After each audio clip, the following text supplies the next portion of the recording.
You know that feeling, right? That little sting from a negative comment?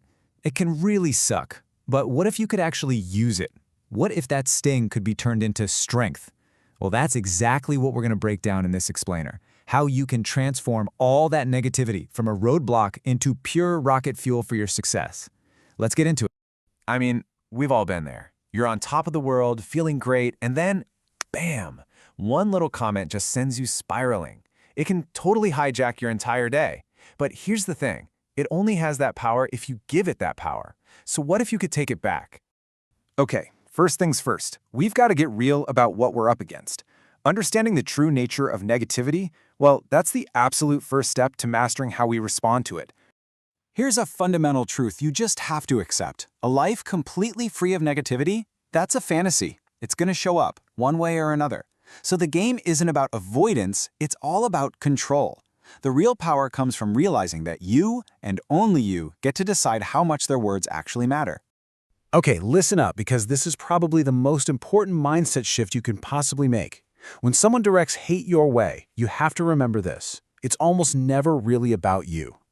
That negativity is like a mirror, and it's just reflecting their own inner struggles, their own turmoil. Psychologists actually have a name for it. They call it projection. It's when people put their own unwanted feelings onto someone else. The moment you stop taking it personally, you've already won half the battle. All right, so now that we understand where this stuff comes from, it's time to build up our defenses. This section is all about fortifying your mind so that negativity basically just bounces right off you. Building this inner shield really comes down to a three-step process. First, you've got to reconnect with your why. Your purpose is your anchor in a storm. Second, you have to learn to detach from the initial emotion. Acknowledge it, sure, but then let it pass without reacting. And third, consistently build your confidence through your actions. You put those three together, and you have an incredible defense. And let's be super clear about where real confidence comes from. It is not built on a foundation of likes or praise from other people. No way. Real, unshakable confidence is forged through your own consistent effort and self-improvement. When you source your self-worth from within, all that noise from the outside world just starts to fade away. So, you've strengthened your mindset. That's awesome. Now for the really practical part. What do you actually do in the moment? Let's get into some actionable strategies you can use right away. So before you even think about responding, you have to identify what you're dealing with, because there is a huge difference between a critic and a hater.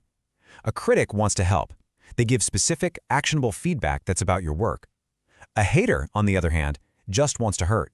Their comments are vague, they're personal, and they're focused on you. Learning to tell these two apart is absolutely crucial. One is data, the other is just noise. Okay, so here's your tactical toolkit. When you've identified pure hate, the best response is often just calmness, or even better, silence. Don't get dragged into their emotional battle. From there, you've got to actively limit your exposure to toxic people and, just as importantly, surround yourself with those who actually support you. Protecting your mental peace isn't optional. It's a non-negotiable strategy. And now we've arrived at the final and, honestly, the most powerful step. We're not just going to deflect negativity anymore. We're going to harness it.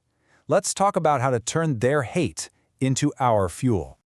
I just love this concept, hater fuel. It is the ultimate reframe. It's a conscious decision to take all that energy someone throws at you to tear you down and instead use it to build yourself up even higher. It literally transforms an attack into an advantage. Seriously, think about it. Is there any better motivation than proving someone wrong? When someone says you can't do something, it can light a fire inside you to work harder, to push further, and to achieve the very thing they said was impossible. In a weird way, their doubt becomes your superpower. So what's the ultimate comeback? It's not a witty reply. It's not about getting revenge. It's simply your success. Your progress is the loudest, most powerful statement you can ever make. So the real question isn't how you can stop the haters. It's what incredible things are you going to build with the free fuel they just gave you.